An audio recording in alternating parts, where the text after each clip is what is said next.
Hello বন্ধুরা, আমি পাপিয়া। আজ আমি একটা নতুন রেসিপি তোমাদের কাছে নিয়ে এসেছি। আজ আমি তিলের চাটনি বানিয়ে তোমাদেরকে দেখাবো। এই তিলের চাটনি তৈরি করতে দেখো আমার কী কী লাগছে, তোমাদেরকে দেখো দেখিয়ে দিচ্ছি। এখানে তিল দেখো ড্রাই রোস্ট করে নিয়েছি, জিরে দেখো ড্রাই রোস্ট করে নিয়েছি, রসুন আছে, কাঁচা লঙ্কা আছে, শুকনো লঙ্কা আছে, এখানে কারি পাতা রয়েছে, কালো সর্ষে রয়েছে, তেঁতুলের পাল্প রয়েছে। এই দিয়ে আজকে আমি চাটনিটা তৈরি করে তোমাদেরকে দেখাবো। কড়াইয়ে দেখো তেল দিয়েছি, তেল দেখো গরম হয়ে গেছে। এবার দেখো আমি শুকনো লঙ্কা দিয়ে দিচ্ছি,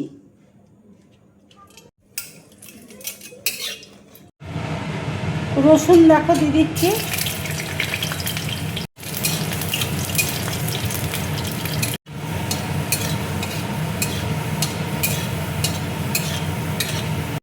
রসুন আর লঙ্কা দেখো ভাজা হয়ে গেছে। এবার আমি তুলে নেব।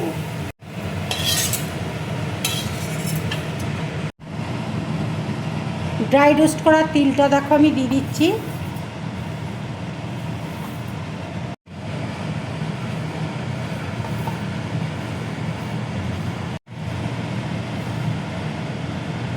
জিরেটাও দেখো শুকনো কড়াইয়ে আমি হালকা করে দেখো নেড়ে নিয়েছি, জিরেটা দেখো দিয়ে দিচ্ছি, কাঁচা লঙ্কা দেখো দিয়ে দিচ্ছি, রসুন আর লঙ্কা ভাজাটা দেখো দিয়ে দিচ্ছি, তেঁতুলের পাল্প দেখো দিয়ে দিচ্ছি। তোমরা যে যেমন ঝাল খাও সেই হিসাবে লঙ্কাটা দেখো দেবে। আর দেখো আন্দাজ মতো আমি নুন দিয়ে দিচ্ছি, অল্প করে জল দিয়ে দেখো আমি বেটে নিচ্ছি। মিক্সিতে দেখো আমি পেস্ট করে নিয়েছি। এবার একটা বোলের মধ্যে ঢেলে নেব।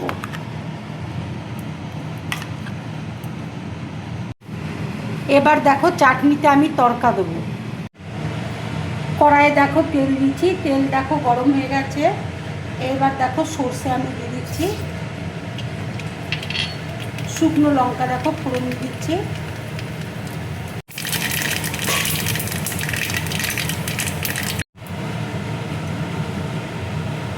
এবার দেখো কারি পাতা দিয়ে দিচ্ছি,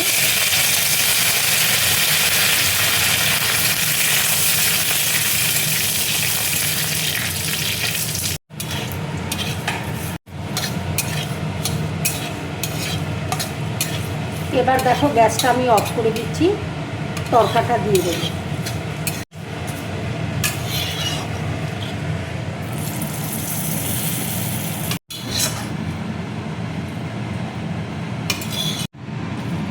এইভাবে তিলের চাটনি বানিয়ে তোমরা রুটি, পরোটা, লুচি, ধোসা, ইডলির সাথে খাবে, খুব ভালো লাগবে খেতে।